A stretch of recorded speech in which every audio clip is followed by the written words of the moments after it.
Seperti yang kita tahu bersama, APBN kita itu untuk pendidikan dialokasikan 20% APBN-nya. Itu juga APBD, tergantung dari kebijakan dari kepala daerah atau Pemda setempat.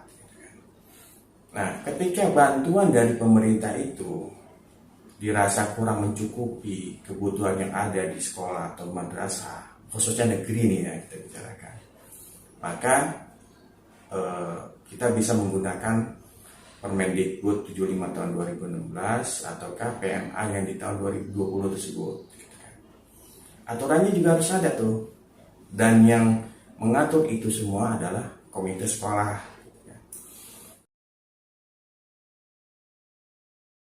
Bantuan dari pemerintah baik pusat maupun daerah totalannya cuma 2 miliar, sedangkan kami sekolah itu membutuhkan 3 miliar.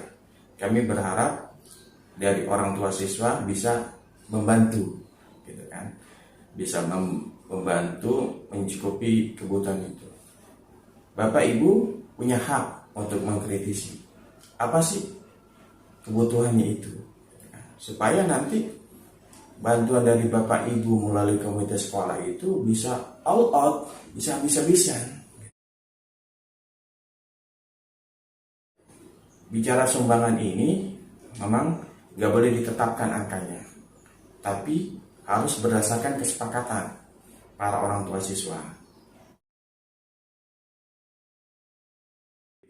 Sumbangan itu segala sesuatu yang diberikan oleh Bapak Ibu sifatnya sukarela. Nggak ada tuh istilahnya sumbangan wajib, nggak ada gitu. Yang namanya sumbangan ya pasti sukarela, nggak ada hal-hal lain gitu kan, nggak ada embel-embel, nggak ada apa, sukarela gitu kan. Makna dari sukarela atau definisi mungkin Bapak Ibu udah tahu lah. Begitu juga bantuan gitu kan. Bantuan itu kan pasti apalagi terkait dengan negeri ya, baik itu sekolah atau madrasah, bantuan itu pasti diberikan oleh pemerintah ataukah pihak-pihak di luar pemerintah yang kita sebut dengan CSR gitu ya. Nah, pemerintah ini pemerintah pusat atau pemerintah dan atau pemerintah daerah. Dan begitu juga CSR ya, dari pihak swasta. Itulah bantuan. Paling dari orang yang memberikan bantuan tersebut atau lembaga yang memberikan bantuan tersebut, mereka cuma minta ya udah laporannya mana, transparan dan akuntabel. Itu yang harus ditekankan gitu kan. Dan yang terakhir ada pungutan. Nah, pungutan. Jadi pungutan inilah yang terkadang kalau istilah negatif itu ujung-ujungnya adalah pungli, pungutan liar. Tapi kita nggak akan berharap tidak akan mengarah ke sana. Jangan sampai terjadi yang makan pungutan liar gitu ya. Pungutan ini memang diperbolehkan di tingkat pendidikan sekolah atau madrasah, tapi itu tingkatan-tingkatan nanti di ketika SLA, sekolah lanjutan tingkat atas, ataukah kalau di madrasahnya itu pendidikan madrasah aliyah gitu kan. Kalau di ini SMA atau SMK di tingkat Kementerian Pendidikan dan Kebudayaan. Komite sekolah ini kan pengurusnya adalah orang-orang yang memiliki jiwa sosial. Dia tidak mengharapkan pamrih dari kerja-kerja sosial mereka. Maka kami sangat berharap gitu kan, bahwa pengurus komite sekolah terutama ketuanya ini adalah orang-orang yang memang udah punya penghasilan di tempat lain. Jangan sampai pengurus atau komite sekolah ini mencari penghasilannya itu menjadi pengurus komite sekolah. Khawatirnya malah jadi nanti mereka memanfaatkan uang penggalangan dana itu untuk dijadikan penghasilan mereka. Kami berharap tidak seperti itu. Misalnya sekolah atau madrasah ini masih membutuhkan 1 miliar lagi setelah 2 miliar dibantu oleh pemerintah. Nah, 1 miliar ini hitungan matematis saja, tinggal dibagi dari jumlah siswa. Misalnya kalau di Ancar-Ancar mereka para orang tua siswa itu harus menyumbang per bulannya 300.000 misal seperti itu. itu adalah hitungan matematis, gitu kan, dari pihak komite yang udah dibuka lebar-lebar ke para orang tua siswa, bahwa hitungan itu jatuhnya 300.000 per orang, gitu kan, atau per siswa. Tapi boleh nggak kita lebih bayarnya itu? Sangat boleh. Nanti kita akan mengalami yang namanya subsidi silang, gitu kan. Nah, terus bagi yang mohon maaf merasa mampu tapi wah saya nggak terlalu percaya nih sama pengurus komitenya misalnya, ya udah bayarnya agak kurang 200.000, itu dikembalikan lagi, tidak salah juga gitu. Tapi ya paling tidak kesadaran dari orang tua siswa tersebut itu kan yang merasa mampu tapi kok nyumbangnya di bawah hitungan matematis. Nah, bagaimana aturannya bagi mereka yang tidak mampu? Inilah, mereka yang tidak mampu itu memang harus dikecualikan. Dalam aturannya, dalam peraturan perundangan yang berlaku tersebut, yang tidak mampu itu nggak bisa dipaksa harus membayar sumbangan yang udah hitungan matematis per orang atau per siswa itu 300.000. Ya udah, kesanggupan orang tersebut. Jangan sampai nanti akan jadi doa yang didoakan malaikat. Maksudnya gini, sebenarnya mampu, dia masih punya mobil gitu kan, punya motor 2-3. Wah, saya nggak mampu nih punya kos-kosan atau kontrakan, dan saya nggak mampu. Khawatir kan nanti kalau dikatakan nggak mampu seperti itu, diaminkan malaikat, repot. Nanti motornya jadi hilang, mobil jadi hilang gitu kan.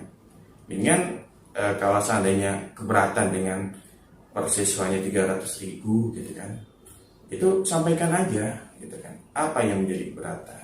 Dan itu seharusnya memang menjadi fleksibilitas dari pihak komite sekolah maupun pihak sekolah gitu kan.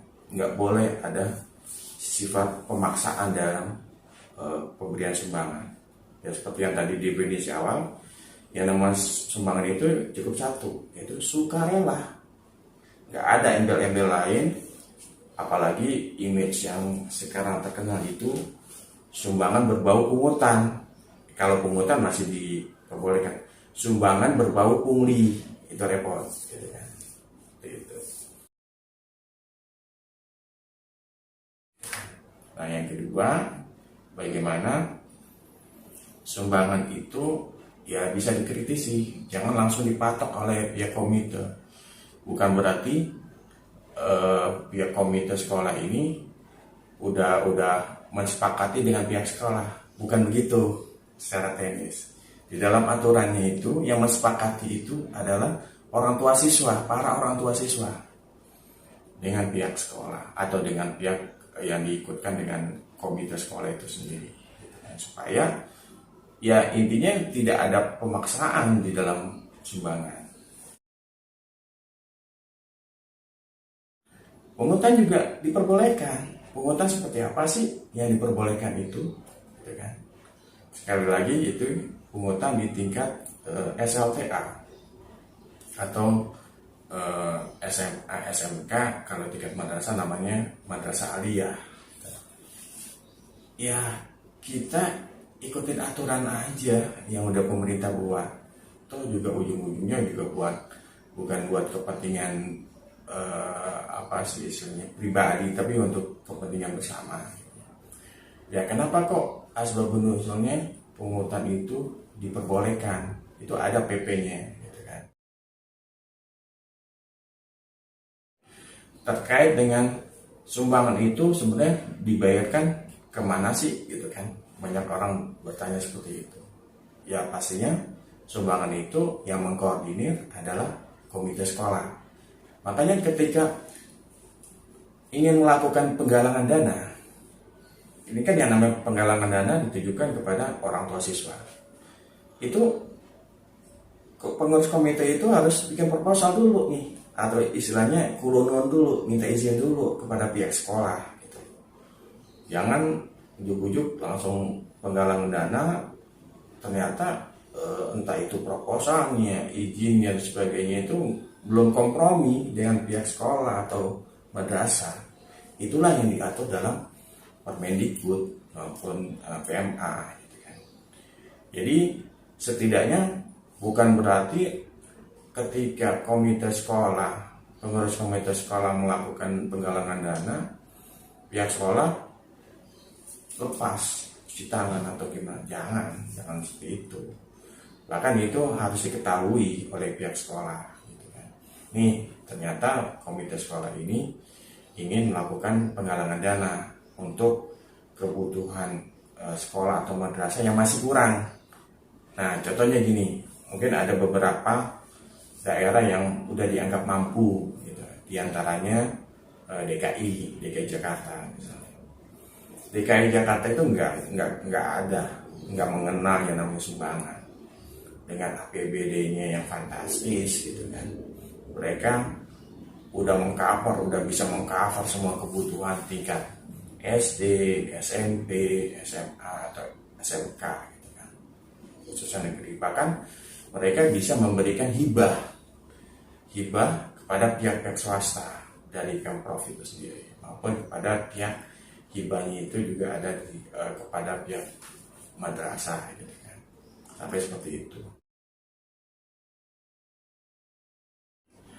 Komite sekolah prinsipnya, apalagi pengurus komite sekolah yang baru terpilih misalnya, itu nggak tahu, dia tuh di awalnya itu nggak tahu persis kebutuhan sekolah seperti apa. Yang mengetahui persis adalah pihak sekolahnya. Pihak sekolah tuh ngomong kepada pengurus komite, entah itu pengurus komite yang baru maupun yang lama. Ini kami mendapatkan bantuan nih dari pemerintah sekian, dari CSR atau swasta sekian gitu kan. Ternyata masih kurang nih dari kebutuhan kita, seperti tadi contoh 3 miliar, tapi dapat bantuannya cuma totalnya 2 miliar, masih tinggal 1 miliar lagi. Tolong dong pihak komite kita mencarikan dana lewat penggalangan dana kepada orang tua siswa gitu ya. Nah pihak komite sekolah kan punya legal standing nih di Permendikbud maupun di PMA gitu kan. Pakailah itu peraturan perundang-undangan itu untuk bisa memenuhi kebutuhan sekolah atau madrasah tersebut gitu kan.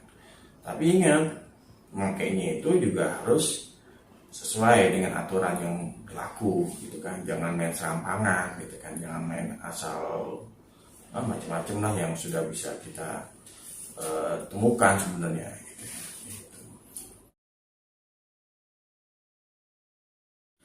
Kalau masalah rinciannya itu ada di pihak sekolah, nanti pihak sekolah itu memberikan informasi sepenuhnya kepada pengurus komite. Dan nanti pengurus komite juga memberikan informasi juga kepada orang tua siswa.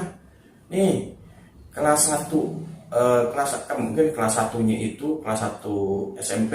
Kelas 1 SMP, ada satu SMP yang sampai 5 kelas, 6 kelas gitu kan.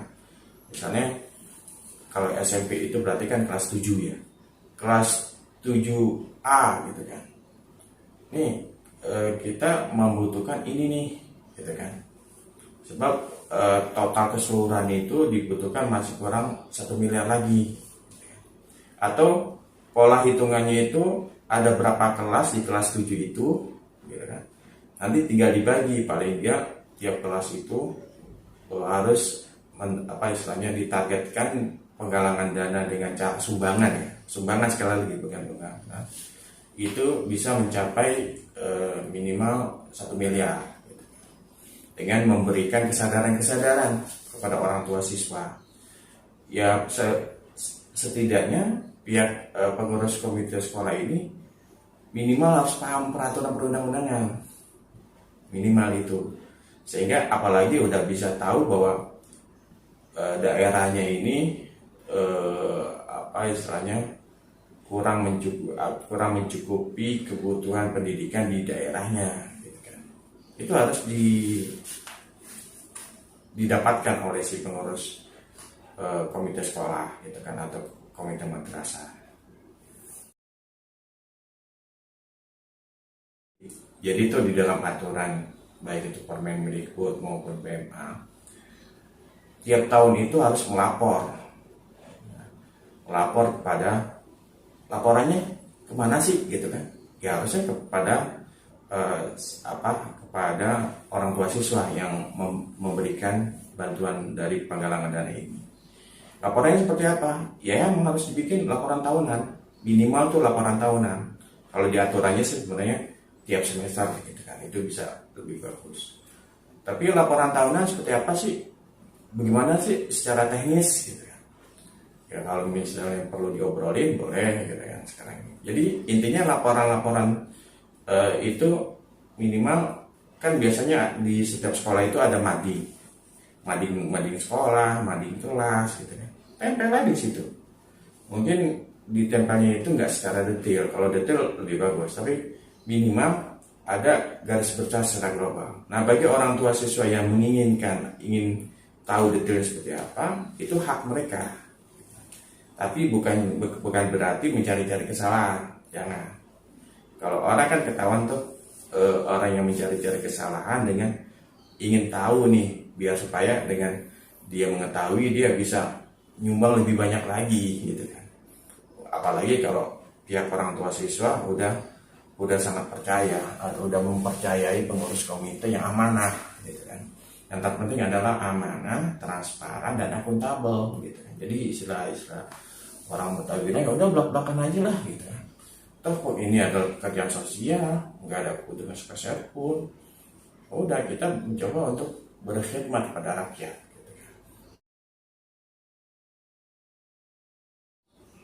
Di Permendikbud ini bicara sumbangan yang sifatnya sukarela. Bagi mereka yang merasa belum disadarkan ataukah merasa seperti tadi contohnya, wah saya nggak merasa perlu nih, walaupun saya udah punya mobil saya nggak mau pakai semua. Itu haknya orang tua siswa. Memang udah tugasnya pengurus komite sekolah bisa memberikan pengertian terkait dengan perlunya sumbangan ini, walaupun lepas dari apa ya istilahnya, lepas dari kekurangan pihak sekolah ya, kan banyak sekali kan alasan pihak sekolah, alasannya di antaranya ya memang kami membutuhkan 3 miliar dikarenakan banyak pekerja honorer misalnya, pekerja honor gitu kan, yang di sini harus gaji OB, gaji ini, gaji itu gitu kan. Gaji OB pramubakti, terus juga ada guru honorer yang ternyata alasan mereka itu nggak bisa tercover dari bantuan pemerintah. Jadi setidaknya ya itulah beban dari pengurus komite sekolah. Bagaimana ketika pihak sekolah ini punya masalah ini itu sebagainya, ada alternatif solusi yang jitu gitu kan. Dan komite sekolah kalau misalnya memang nggak tahu tentang hal itu semua, ya bisa cari tahu gitu, baik itu kepada lembaga negara, kepada konsultan, kepada pihak-pihak lain, ataukah bisa studi banding dengan sekolah-sekolah yang udah bagus gitu kan, yang dia nggak membutuhkan sumbangan, terus nyari bisa dengan cara pihak pengurus komite sekolah itu mencari CSR atau sumbangan dari pihak swasta gitu kan. Nah itu tuh banyak ide gagasan untuk bisa memberikan peningkatan pelayanan pendidikan.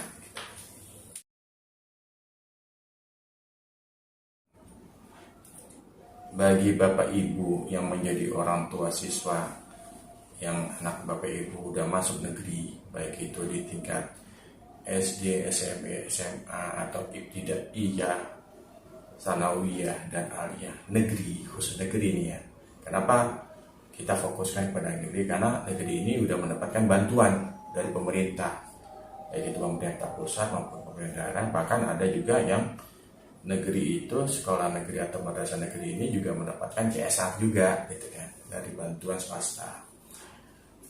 Ya semaksimal mungkin lah untuk bisa membantu sekolah atau madrasah, dan melihat kalau seandainya ada kesempatan menjadi orang yang bisa menunjuk atau memilih pengurus komite sekolah, pilihlah orang-orang yang dia pengurus komite sekolah ini memiliki penghasilan di luar. Jadi dia jangan mencari penghasilan dari penggalangan dana yang mereka lakukan gitu. Apalagi yang dikhawatirkan ada pekerjaan atau ada proyek di sekolah, renovasi misalnya renovasi sekolah, renovasi gedung, renovasi apa, nanti vendornya itu atau pihak ketiganya itu ternyata dari pengurus komite gitu kan. Itu sebisa mungkin diupayakan janganlah, itu udah ada masuk dalam konflik interest, hati-hati. Dan berdasarkan pengalaman kami, hal-hal begini cukup signifikan ya, dan jangan sampai ke arah ke punglinya pun juga lumayan besar ya kalau yang kami udah dapatkan gitu kan. Dan kami berharap Bapak Ibu ketika anak-anaknya sudah diterima di negeri, diupayakan untuk bisa membantu pihak sekolah atau madrasah demi terlaksananya pendidikan di Indonesia yang lebih baik gitu.